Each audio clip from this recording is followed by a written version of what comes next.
рощи березовой, на ночлег провожая рассвет перламутрово-розовый. Посмотреть, как откроет ресницы на озере лилии, и в прозрачной воде окунуться в глаза твои синие. Как же хочется сердцем, душой мне все это обнять. Разве можно у сына отчизны все это отнять? Разве можно у сына отчизны все это отнять?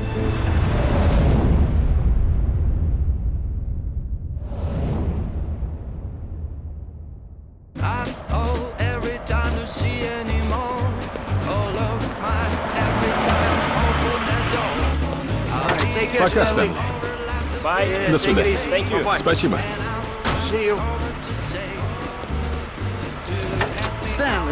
Стэнли, ты уверен? Давай до дома подбросим. Спасибо, я пройдусь. Ну хорошо. Пока.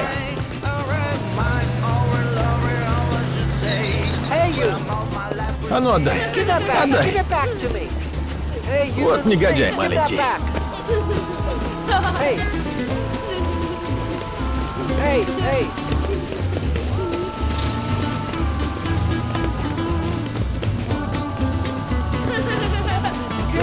Попадись мне еще. Извините, сэр. Можно?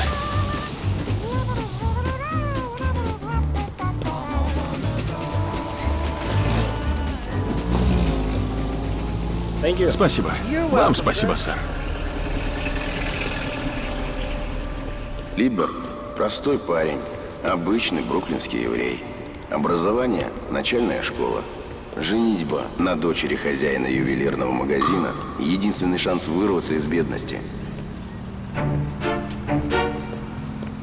Веди себя приветливо, улыбайся. У американцев принято улыбаться. Улыбайся широко открытыми глазами.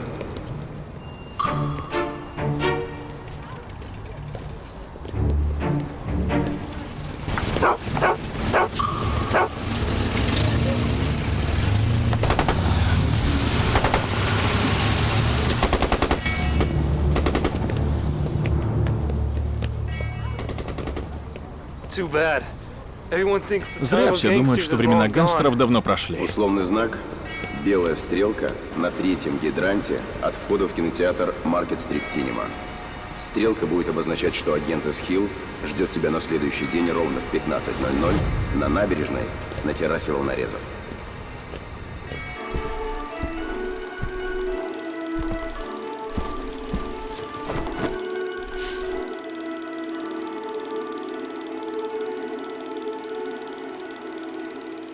Сотрудник советского консульства Сан-Франциско, агент из Хилл.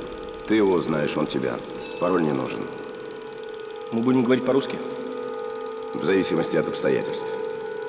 В жизни все предусмотреть нельзя. Я бы сказал, ничего предусмотреть нельзя. Действуй сосредоточенно, разумно, активно. И еще, запомни главное правило советского разведчика. Если попался, постарайся умереть. Как же я здесь умру? Тихое, безопасное место. У меня ни оружия не будет, ни яда в воротнике. О том, как умереть, подумай заранее.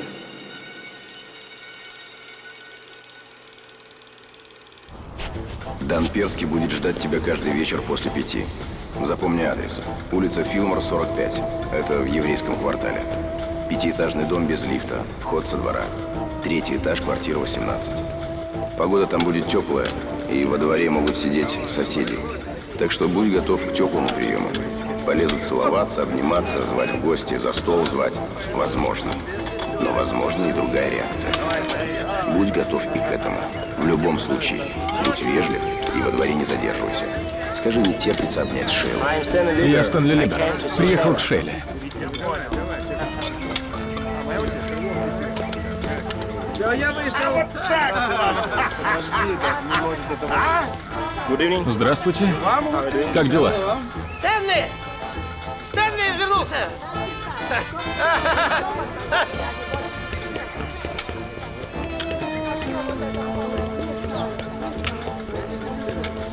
Здрасте.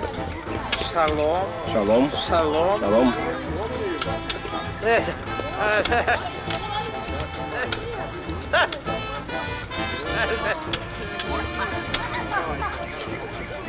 Здравствуй, Шейла. Здравствуй, Стэнли. О, ребенок. Толкается. Толкается и ручками, и ножками. Не зря я все время молился. Все-таки евреи посланы Всевышним, да. Все-таки не зря я молился. Да. Стэнли Ли. Жених Шейлы Перский. Стэнли А вернулся. говорили, утонул. Герой наш. Шейла, девочка, А не потом плачь. написали в газете, что не утонул.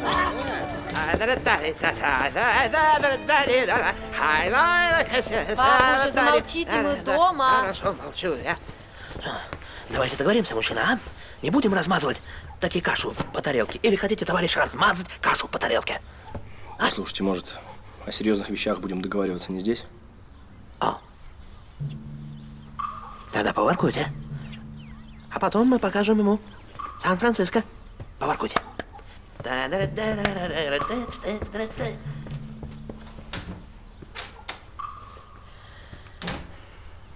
Ну что, на Стэнли ты не похож. Стэнли пришел с войны. Изменился. Многое понял. Стал другим человеком. За последний месяц впервые слышу слово «успешно». Агент-шахтер награжден крестом военно-морского флота и медалью «Пурпурное сердце».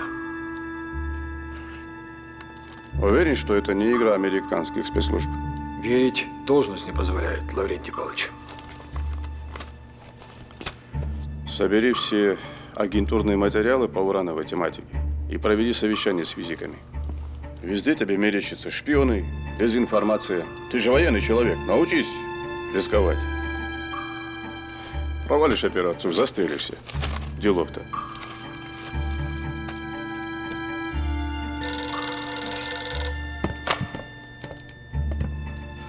Слушаю, товарищ Сталин. Мне принесли американскую газету. Это не было запланировано. За что его наградили? По легенде, он был в плену японцев и бежал. Был в плену и наградили? Так точно, товарищ Сталин. Или это игра, или американцы не досмотрели. Изечка, забери стремянку у меня из-под окна. Я ничего не вижу, Изя. Значит, ты умеешь готовить.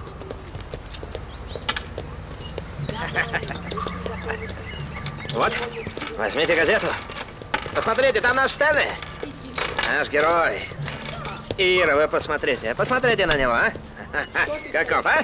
Сегодня я не буду жалеть доллары. Сегодня праздник. Идем в Барракуду. Миша, Григорий и враги. Смотрите. Так ничего не видно. Ну, посмотрите. Это наш Стэнли. Наш герой. А кто думает иначе, является предателем нашей любимой Америки. Вы прочитайте буквы. Прочитайте. Шейла! Может, в городе лучше говорить по-английски? О, да хоть по-китайски. Не этого следует Проверь. бояться. Чего мне бояться? Знаете, я был гораздо лучшего мнения о КГБ. Каким надо быть идиотом, чтобы позволить себя фотографировать газетчикам, давать интервью, да? Ну что, поверить Дану Перски, это же смешно. Давайте договоримся так. Вы помогаете мне, я помогаю вам, ну, а иначе мы оба умрем. И, подождите, как это по-русски? Бог не штопанный фраер. Правильно, Милю, да? Так вот. Там налево. Стэнли был парень жадный, и первым делом он бы проверил бухгалтерские книги, да? А вы же Стэнли Либер. Едем проверять. Да никогда мне не нравился этот Стэнли, никогда. Он одевался как бандит, выглядел как бандит. Да он и был бандит. Ну что, ну, с 15 лет он получил первый свой срок. Ну, а Шейла, что Шейла? Шейла дружила с прекрасным мальчиком. Интеллигентным мальчиком с Мариком. Он играл на скрипке. И можете себе представить, что мы теперь видим. Уже совсем не разговаривают, даже не здороваются с Даном Перски. Кстати говоря, когда будете здороваться с Розой, не забудьте за что-нибудь ее ущипнуть.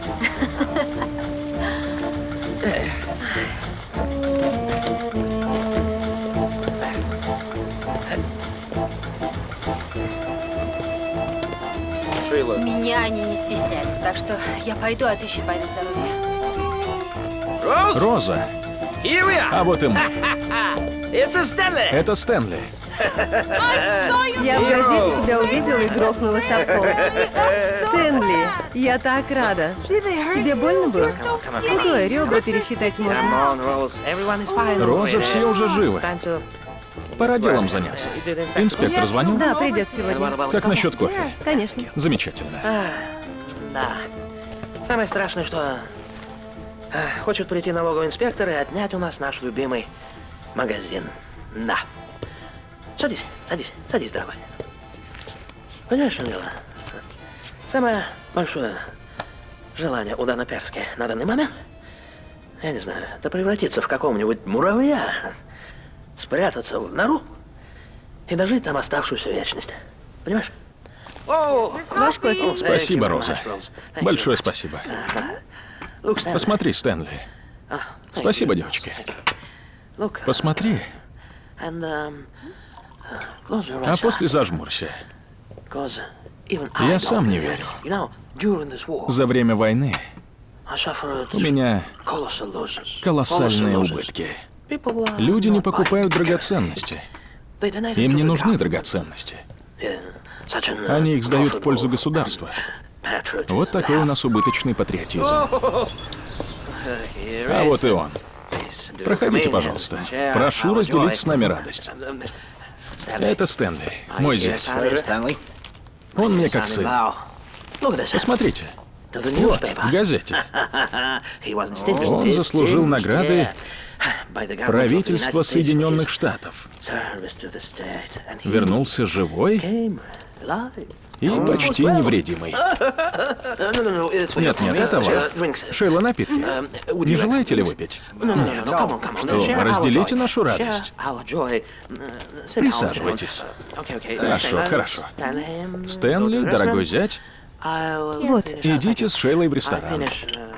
Я улажу дела и присоединюсь к вам. Спасибо. Простите. Я понимаю, тебе тяжело, прости меня. О чем ты, Стэнли? Смотришь на меня, сравниваешь меня с ним, называешь именем любимого человека. За это я прошу прощения. Я ненавижу Стэнли Либера, он меня изнасиловал, шлемазал. И отца своего я тоже ненавижу, потому что он привел в дом Стэнли Либера.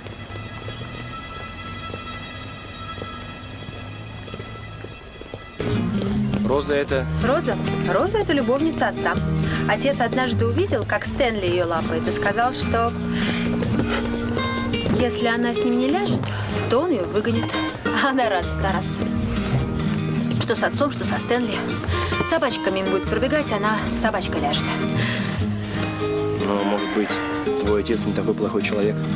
Подбросил Стэнли любовницу, чтобы он к тебе не приставал. Скоро и ты узнаешь, какой человек мой отец. Закажи мне Маргариту. Сеньора, 2 маргариты, пожалуйста. Может, что-нибудь покрепче, герой? Нет, спасибо. Ты хочешь стать Стэнли? Ты должен любить убивать людей. Стэнли нравилось быть гангстером. Ему нравилось оскорблять людей, унижать их, грабить и убивать. Он любил ощущение опасности. Наверное, обрадовался, когда на войну забрали. Нет. На войну он не хотел. Он же понимал, что его могут убить. Да, тут он не ошибся.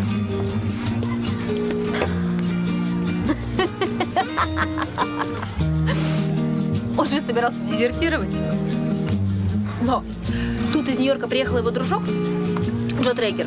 Он собирался его успокоить, сказал, что мы ирландский ему поможет.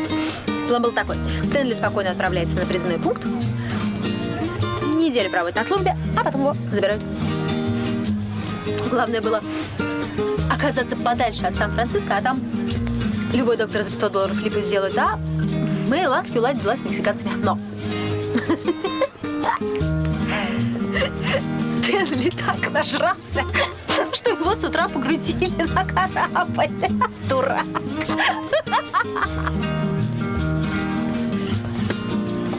Соль. Первый раз пробуешь? Нет, пробовал. У нас это дорого стоит, экзотика. А у нас это пьют женщины. А мужчины предпочитают текилу. Ты когда-нибудь пил текилу? Шейла, послушай, у нас война. И не такая игрушечная, как у вас. 3 японцев застрелил, вон, 2 медальки вешают. А до войны? До войны пил.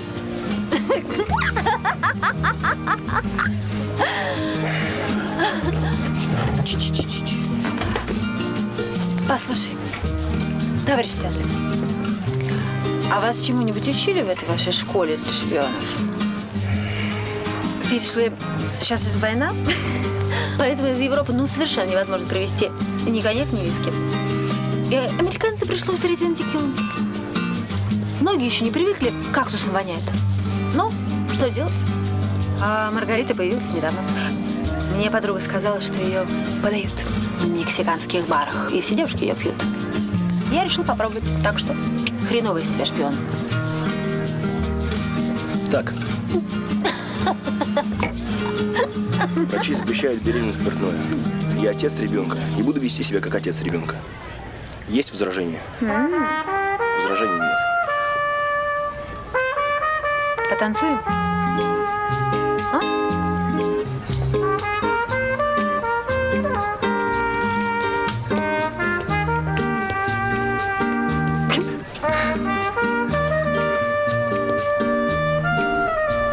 Да. Безусловно, что-то общее у вас есть. Но если приглядеться, черты лица, манера говорить, походка, все другое. Значит, даже хорошо. Стэнли я хотела убить, а ты мне нравишься.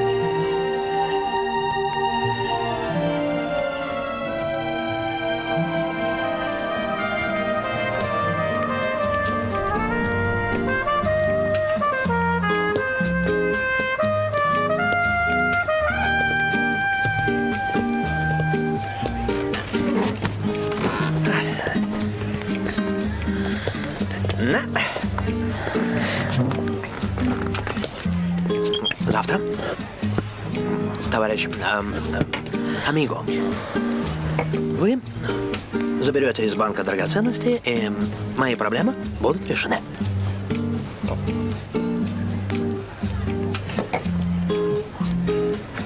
Далее, после этого вы должны будете жениться на Шейлочке, ну, так сказать, до конца исполнить свою миссию. И потом можете выполнять уже любые поручения вашей героической родины. Уже не вписываю туда Дана Перский. А если что-нибудь случится с вами, ну, не знаю, и вдруг меня позовут на, как там, опознание, то я скажу, что я никогда не видел этого молодого человека. Не знаю. А если сбросят, а куда делся Стэнли Либер? А я скажу, что он сбежал сразу после свадьбы с моей любимой Шейлочкой. Вот и все.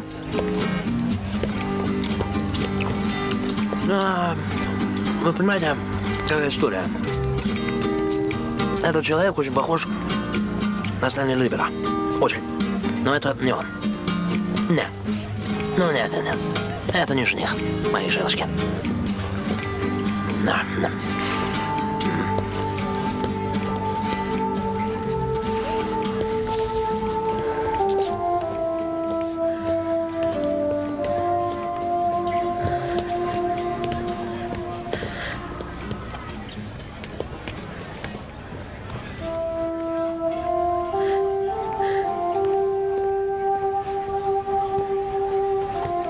Я никогда не прощу ни отца, ни Стэнли за то, что они сотворили со мной. Любая другая девушка на моем месте, наверное, сделала что-то с собой. Но я не такая. Я пыталась убить его. Если бы он не ушел на войну, я бы его убила. Магазин у меня небольшой, ты видел. Но на жизнь всегда хватало. Конечно, иногда продавал не совсем кошерные камни. Работал с Амбергом, ну, красавчик Амберг. Не знаете? Жаль, теперь уже не узнаете. Ну, после его трагической гибели я пришел к мэру Лански. Ну, мэр Лански знают все, я уверен, что и в Советской России знают. Мэр увидел меня, говорит, депрессия окончилась, люди богатеют, всем нужны бриллианты. Ну хорошо, я взял кредит.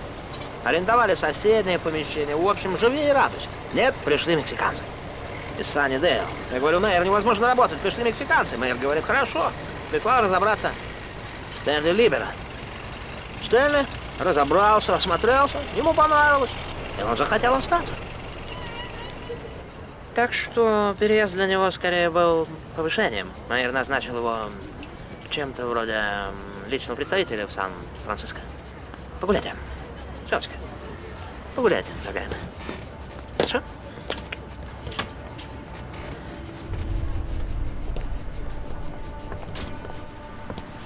Знаешь, я в детстве мечтал путешествовать. Мечтал увидеть океан, горы. Книжки читал про Дарвина, Ливингстоуна. Джека Лондона читал, Гончарова, фрегат Паллада. И вообще, у нас в детском доме хорошая библиотека была, я много книг прочитал. Детский дом – это приют? Да. Да. Семьи у меня не было. А у меня мама умерла 2 года назад. И я мечтала выйти замуж и уехать отсюда. И никогда больше не видеть отца. Ты могла бы в колледж поступить, где-нибудь в Нью-Йорке или Чикаго. Отец бы денег дал, ты ему не очень-то и нужна. Я училась в еврейской школе для девочек. 4 класса. Колледж не возьмут. И замуж тоже не возьмут. Кому нужна еврейская дура с ребенком? Подожди, но свадьба-то у тебя будет? Ты школу закончил? В институте учился. Умным себя считаешь? Не дурак. А Стэнли Либер умный был. Он людей знал, поэтому не доверял им. Вот ты завтра в банк пойдешь. Что потом будет? Как что? Домой придем, будем к свадьбе готовиться. Тебя убьют завтра. Дан Перский, скупщик краденого, убийца и вор. Завтра пойдешь в банк, сделай все, что ему нужно. А потом он избавится от тебя. Океан рядом, океан глубокий. А если кто-то спросит у Дана Перски, а куда девался его зять, Стэнли Либер? Так он скажет, что тот сбежал, бросил беременную невесту.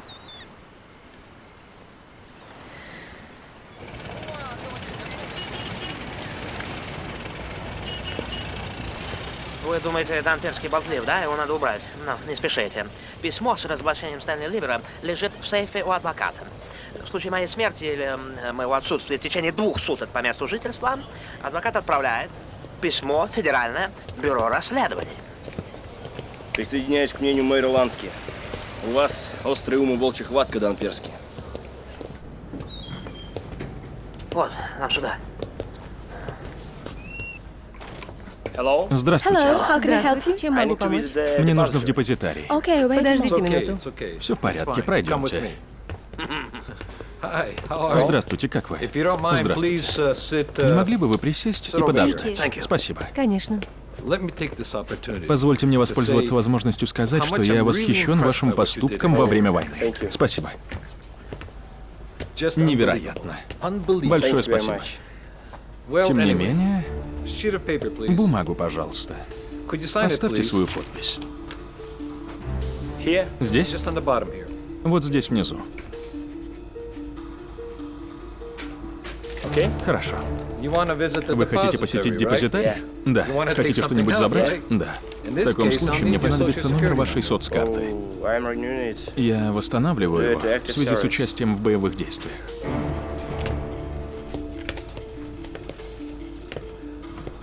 Понимаете, для снятия денег со счета было бы достаточно военного билета. Но для изъятия ценностей из сейфа необходим номер соцкарты. Мой зять вернулся с войны. Мы думали, он погиб. Он храбро воевал, проливал кровь за Америку. Что? Он чуть не погиб. А сейчас хочет всего лишь кое-что забрать из своего собственного сейфа. Извините, но я не могу нарушить инструкцию. Правила таковы. Для изъятия ценностей из личного сейфа требуется соцкарта, на которой написан социальный номер. Вы об этом знаете. Но это же глупость. Полная глупость. Простите.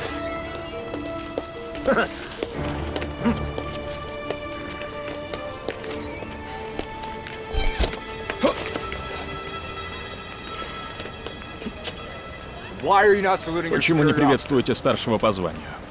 Виноват, сэр. Я без головного убора. Какая связь между наличием головного убора и воинским приветствием? Отвечайте. К пустой голове руку не прикладывают. Сэр. Спускайтесь. Возьмите. Спасибо, сэр. Ну? Есть разница? Где вы служите? В береговой охране, сэр. Артиллерийский катер Детройт-4. Как можно служить на флоте и не знать элементарных положений устава? Послушайте, мой зять геройски воевал. Он был дважды ранен. Он так рад, что вернулся к моей дочери. Вот он, наш герой. Я без газеты вижу, что передо мной герой. Но почему наш герой так странно оправдывается? Сэр, у мужа была сильная контузия. Он вернулся с того света. Я так счастлива. Если бы не статья в газете и не ваша юная жена, я бы отвел вас в комендатуру. Нельзя терять бдительность. Мэм? Сэр? Большое спасибо.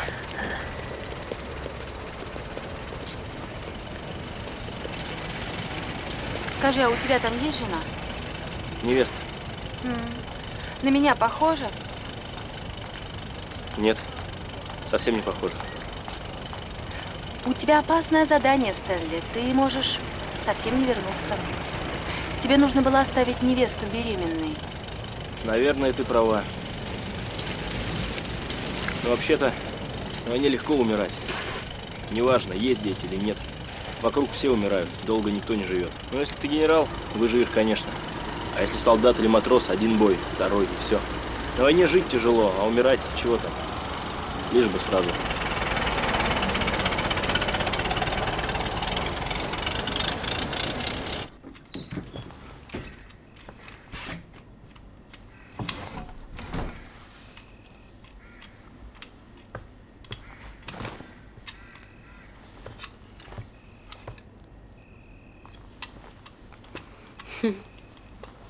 Я думала, ты уже спишь. Да вот тебя ждал. Чтобы я починила примус? На самом деле, думал, посидим с тобой, чай попьем. Поговорим. Хотел узнать, как у тебя день прошел. Секретчики запрещают говорить о делах. Нам же надо с тобой о чем-то говорить. Че, примус, что ли, обсуждать? Давай о примусе поговорим. Здрасте. Между прочим, я сегодня доказал, что сжигание газа в реакционной колонии можно заменить на изотопный обмен.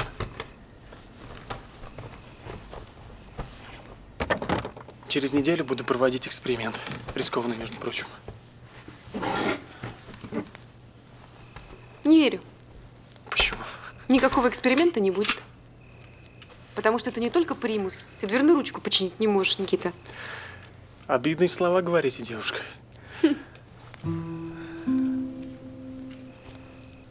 А ты что так сияешь? Угадай.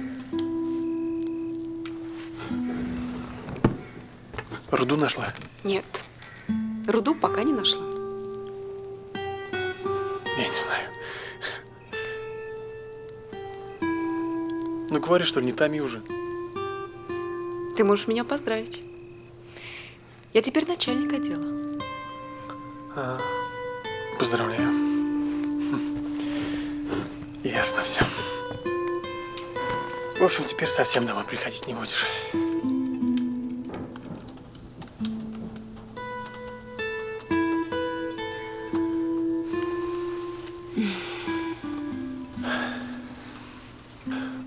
У нас будут дети? Когда-нибудь будут. Я хочу, чтобы у нас была настоящая семья. Мне нужно измерить радиацию воды и грунта. Попробуй отечественный радиометр. Принцип работы тоже, но погрешность меньше. Пить будешь? Угу.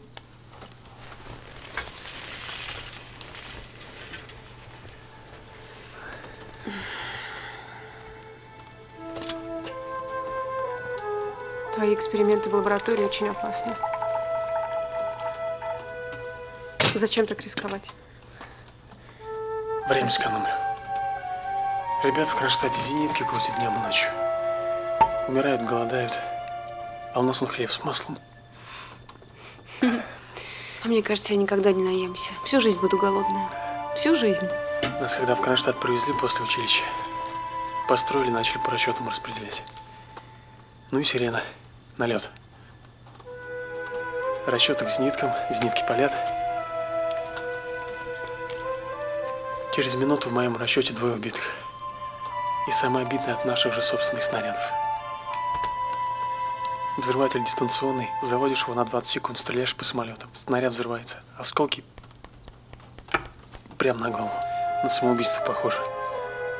Ну и что может взорваться? Ваша центрифуга? Реакторные колонны. Ну ты же у нас этот самый ученый, не солдат. Или так? Руку к пустой голове не прикладывает. Давай спать. Все, ложись. Я за 2 месяца уже много сделал. Надо еще больше. Нас в столовую кормят. Паёк выдают. Я консервированные сосиски до войны ни разу в жизни не пробовал.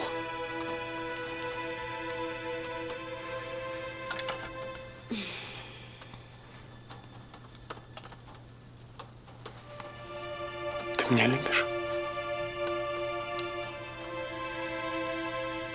Ты хороший. Но страстной любви я тебе дать не могу.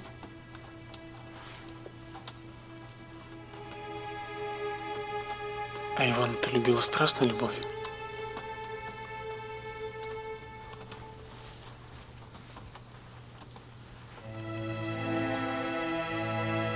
Дурак ты, Никита. К мертвому ревнуешь.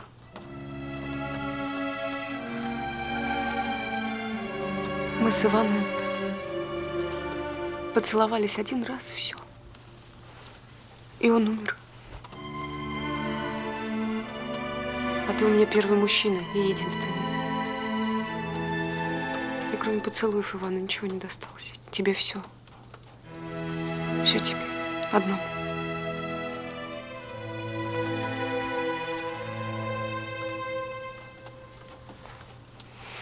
Давай спать. Спать, спать, спать, все.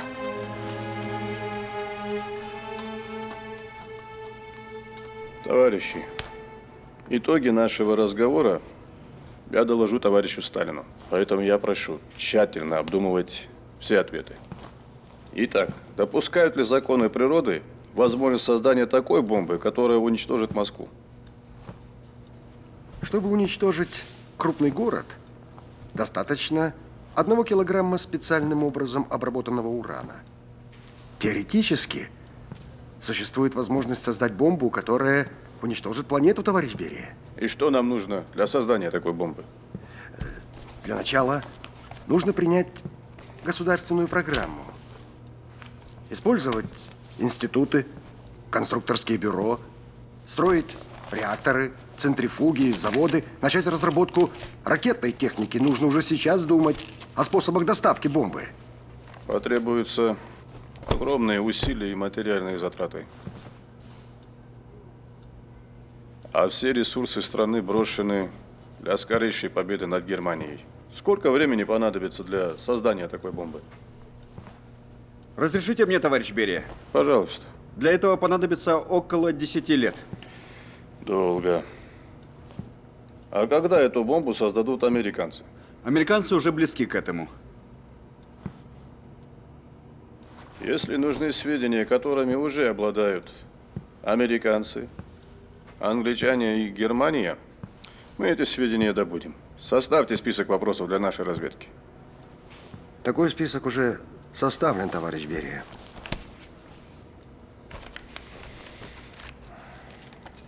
Насколько мне известно, на территории СССР разработка урановой руды не велась. Что можете сказать по этому вопросу? Доложит товарищ Кривцова, начальник отдела геологии. Наш отдел изучил геологические отчеты за последние 50 лет. Были взяты образцы из коллекции минералов. Самый перспективный район по добыче урановой руды находится на территории Днепропетровской области. Если разрешите, я покажу на карте. Покажите, пожалуйста. Вот здесь. Урочище «Желтые воды». Оккупированная территория. Обстановка на Южном фронте тяжелая. Да. Мы не знаем, каковы условия залегания этой руды, какого качества она и типа. Необходимо взять образцы, изучить, измерить радиоактивность грунта.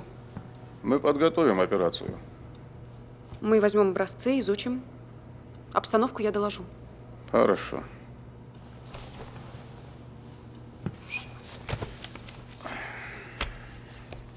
Мы должны работать в условиях строжайшей секретности, товарищи. Геологи не должны знать, зачем они ищут руду. Уран на сегодняшний день бесполезный металл. Поэтому придумайте разумное объяснение, зачем они будут его искать. Если вопросов нет, все свободны.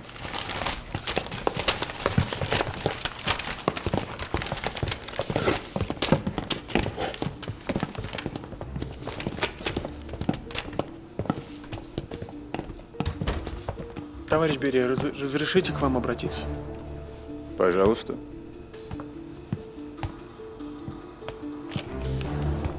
Я предлагаю объяснить поиски урановой руды применением в артиллерии.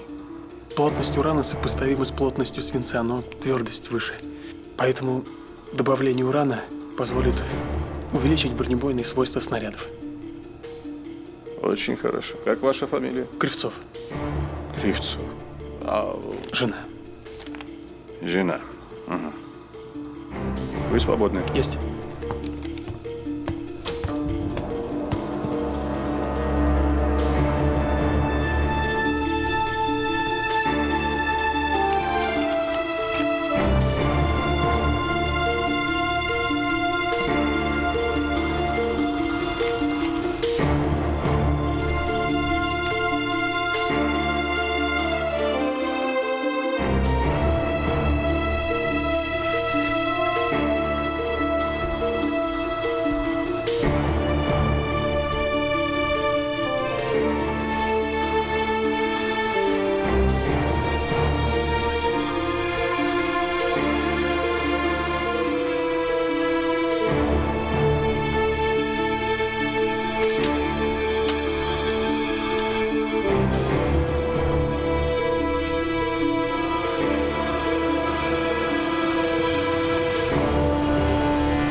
Девочки, я дома.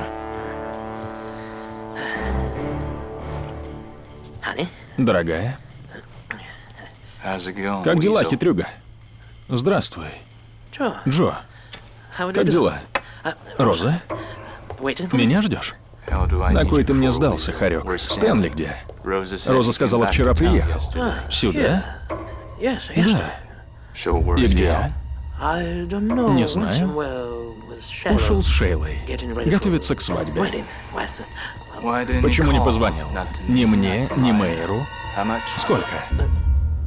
Но для вас? В подарок. Стэнли ходил в банк? Знаешь, Джо, Стэнли какой-то странный вернулся. Понимаешь? Немного не в себе. Это ты не в себе. Тебя спрашивают, ходил ли Стэнли в банк. А тебе будто все равно. Сейчас у меня дела. Скажи ему, чтобы через 2 часа приходил в бар «Алькатрас». И если не придет, вечером жди нас к себе в гости.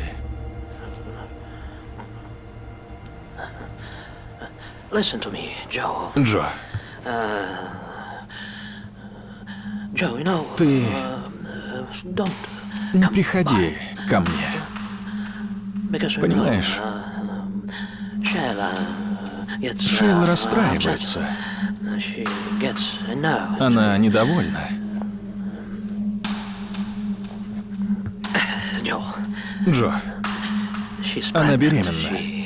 Она говорит: ты кому голову морочишь, хорек? Мне?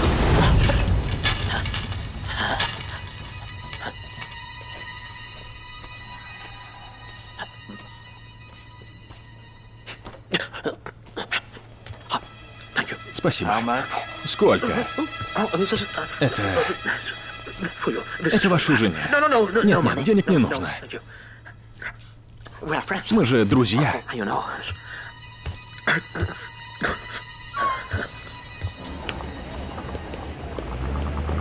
Придем домой, и ты должен будешь меня избить. Избить? Пора уже. Стэнли всегда меня бил. И на людях, и дома. Пора тебе уже становиться таким, как Стэнли, жестоким. Утром соседка говорила, другой человек с войны вернулся. Всех уродов надо японцам отослать на перевоспитание. Да не буду я тебя бить. Правильно соседка сказала, другой человек вернулся. В синагогу схожу, помолюсь, раввину скажу, что каюсь и все такое. Он людям расскажет, и вопрос закрыт. А ты скажи Рэбе, чтобы Всевышний изменил твою сущность. Когда меня Стэнли бил, я об этом молилась.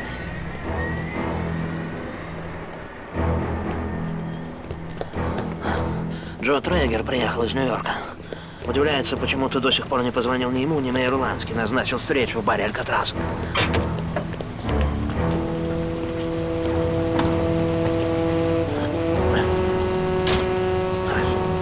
Он мне нос чуть не сломал.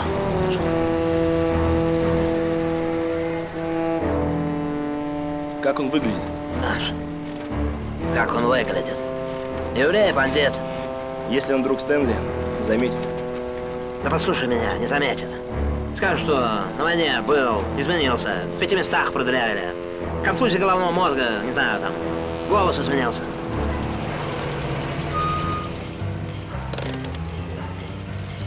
Я пойду с тобой. Нет, ты мне его покажи, дальше я сам. Правильно. Иди убей его. Пойдем?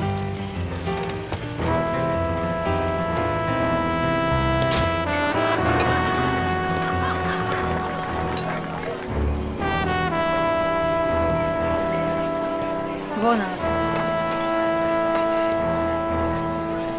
Я буду у бара.